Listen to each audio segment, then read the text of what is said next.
সৌরভই ছিল একটা স্বাভাবিক জীবন। আমি আন্তরিকভাবে দুঃখিত এবং আমি মনে প্রাণে আপনাদের সবার কাছে আমি দুঃখ প্রকাশ করছি। আসলে কিছু কথা না বললেই না। রূপান্তর নাটকের জোহান থেকে জোহানা এবং সপ্তম শ্রেণীর শরীফ থেকে শরীফা দুইটা সেম জিনিসই। দেখেন দুইটা কিন্তু সেম জিনিস, বাট একটা প্রমোট করতেছে বইয়ের মাধ্যমে, মানে লেখার মাধ্যমে, আর আরেকটা প্রমোট করতেছে হচ্ছে ভিডিওর মাধ্যমে, যেটা নাটকের মাধ্যমে। এখানে পার্থক্য কোথায়? আর এবারে ঈদে মুক্তি পেয়েছে এই রূপান্তর নাটক, আর নায়ক হিসেবে আছেন জোহান, যেটা আমাদের সবারই পরিচিত, মেয়েদের ক্রাশ, এবং গরিবের সালমান খান। আমরা সবাই মোটামুটি তাকে খুব ভালো করে চিনি। তার নাটক আমি আমি নিজেও অনেক পছন্দ করতাম। কিন্তু সে এমন একটা কাজ করে উঠছে যার জন্য নিজেও কথা বলতে বাধ্য হইলাম। আর এই নাটকের মধ্যে পুরোপুরিভাবে ট্রান্সজেন্ডারকে প্রমোট করছে। চিন্তা করা যায় একটা মুসলিম কান্ট্রিতে, আর আমরা সবাই খুব ভালো করে জানি ট্রান্সজেন্ডার ইসলামে পুরোপুরি হারাম। আর যার জন্য মানে যখন এই নাটকটা ইউটিউবে আপলোড হয়েছে, যেই কজন মানুষ দেখছে না কেন, তারা সবাই প্রতিবাদ জানিয়েছে, যার কারণে এই নাটকটা ইউটিউব থেকে ডিলিট করতে বাধ্য হয়েছে। আর নাটকটা ডিলিট করার পরেও এই নাটকের নায়ক, পরিচালক সবাই অনেক তোপের মুখে। আর আমার কাছে খুব ভালো লাগছে যে এই নাটকের যারা স্পন্সর করছে অল্টন, তাদেরকেও মানুষ ছেড়ে দেয়নি, তাদেরকেও মানুষ ইচ্ছা মতো ধুয়ে দিছে। পরবর্তীতে অল্টন কর্তৃপক্ষ এসে ক্ষমা চেতে বাধ্য হয়েছে। জিনিসটা খুবই ভালো লাগছে, এবং তারা বলছে যে এটার ব্যাপারে তারা অবগত ছিল না। তারা বলছে এটা নাকি অ্যাড কোম্পানির উপর ডিপেন্ড করে, আর তাই তারা অ্যাড কোম্পানির উপরে আইনি নোটিশ পাঠিয়েছে। ওকে, ভালো। একটা বয়কট একটা কোম্পানিকে কত দূর নিয়ে যেতে পারে। আমি কিছুদিন আগে কয়েকটা ভিডিওতে বলছিলাম ফিলিস্তিনি ইসরায়েল ইস্যু নিয়ে, যে আপনারা কোকোকোলা বয়কট করেন, এটা বয়কট করেন, সেটা বয়কট করেন। আর কোকোকোলা পেপসি বয়কট করার পরে দেখছেন তো তাদের কোম্পানির অবস্থা। তারা নতুন রূপে, নতুন আঙ্গিকে, নতুনভাবে বোতল সাজায়, কিন্তু কোনো লাভ হয় না। আগের মতো কোম্পানি চলে না। তো বয়কট হচ্ছে প্রত্যেকটা মুসলিমদের জন্য খুবই ইম্পর্টেন্ট। যদিও ইউটিউব থেকে নাটকটা সরাই নিছে, কিন্তু তারপরও আলোচনা সমালোচনা ঝড় এই পর্যন্ত বহাল আছে। বাংলাদেশের জনগণের আমি যতটুকু ফেসবুক ইউটিউব ঘাটাঘাটি করলাম, মানে প্রত্যেকটা মানুষের একটাই দাবি, এই নাটকের পরিচালক, যারা ডিরেক্টর এবং অভিনয় যারা করছে, তাদের সবাইকে সামনে এসে ক্ষমা চাইতে হবে। ভালো লাগছে জিনিসটা। অবশ্যই সবার সামনে এসে ক্ষমা চাওয়া উচিত, কারণ যে জিনিসটা আমাদের ইসলাম ধর্মে হারাম, এবং বাংলাদেশ হচ্ছে 95% মানুষের ধর্ম হচ্ছে ইসলাম। এই দেশে কিভাবে একটা এইরকম হারাম কাজকে ইউটিউবের মাধ্যমে, ফেসবুকের মাধ্যমে, বিভিন্ন নাটকের মাধ্যমে কিভাবে সরাসরি প্রমোট করে? অবশ্যই সবার মাপ চাওয়া উচিত, এবং এই নাটক আমাদের বয়কট করা উচিত।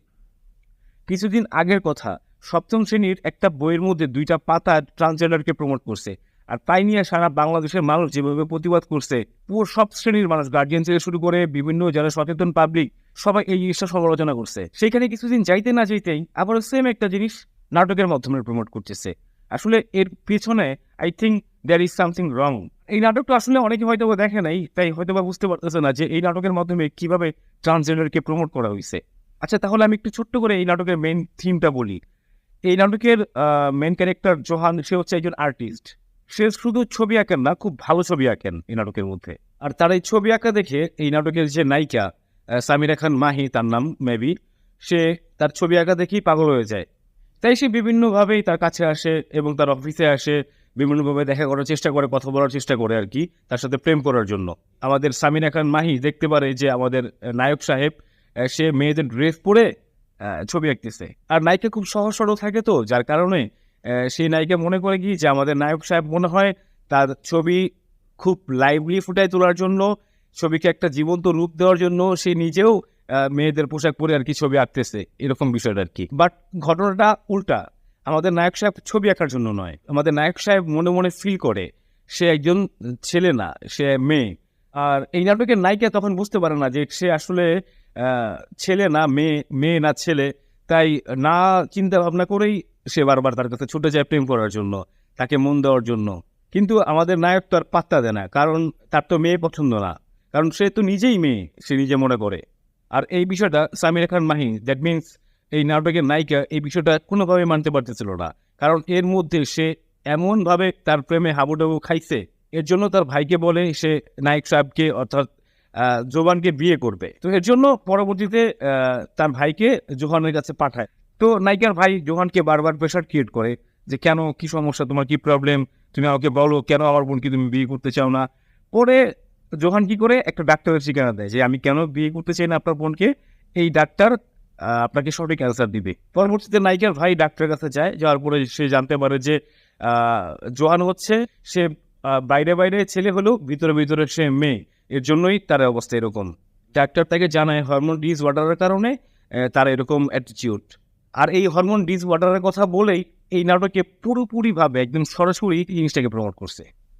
এটা হচ্ছে ইচ্ছা করে প্রমোট করছে। তবে একটা জিনিস কিন্তু সত্যি, এই নাটকের আমি কয়েকটা সিন দেখলাম, জোহানকে কিন্তু মেয়ে হিসেবে খুব ভালোই লাগতেছে। আমার কাছে খুব ভালো লাগছে জিনিসটা। আপনাদের কাছে কেমন লাগছে কমেন্ট বক্সে জানাইন। এই হলো নাটকের মেন থিম। এখন আপনারাই বলেন, এটা কি কোনো নাটক নাকি একটা ছেলে থেকে মেয়েকে রূপান্তর হওয়া কিভাবে হয় তাকে প্রমোট করা? ওয়েট, যেখানেই রূপান্তরের গল্প শোনানো হয়, যেখানেই ট্রান্সজেন্ডারের গল্প শোনানো হয়, যেখানেই এই সমস্ত বিষয়ে পড়ানো হয়, সব জায়গায় একটা জিনিস দেখলাম কি, ছেলে থেকে মেয়ে হয়, ছেলে থেকে মেয়ে হয়। কেন আপনাদের এই ট্রান্সজেন্ডারের ভিতরে কি ছেলে থেকে মেয়েই হয়? মেয়ে থেকে কখনো কি ছেলে হইতে পারে না ভাই? আজ পর্যন্ত কোনো হিস্ট্রি পাইলাম না যে কোনো মানুষ মানে মেয়ে থেকে ছেলে হইছে। হয় ভাই রে, এইসব ভণ্ডামি বাদ দেন।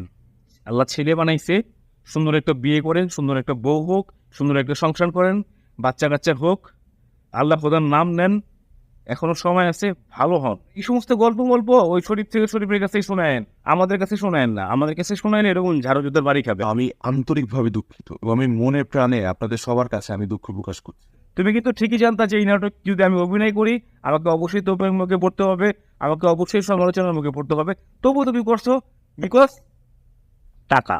এমন না যে তুমি কোনো জনপ্রিয় অভিনেতা না, তুমি ভাইয়া যথেষ্ট জনপ্রিয় অভিনেতা, তোমাকে সবাই চিনে। দর্শক, ভিডিওটা কেমন লাগলো লাইক কমেন্ট করে যাবেন এবং পরবর্তী ভিডিও পাওয়ার জন্য অবশ্যই চ্যানেলটা সাবস্ক্রাইব করবেন। সবাই ভালো থাকবেন, নামাজ আদায় করবেন। ধন্যবাদ সবাইকে।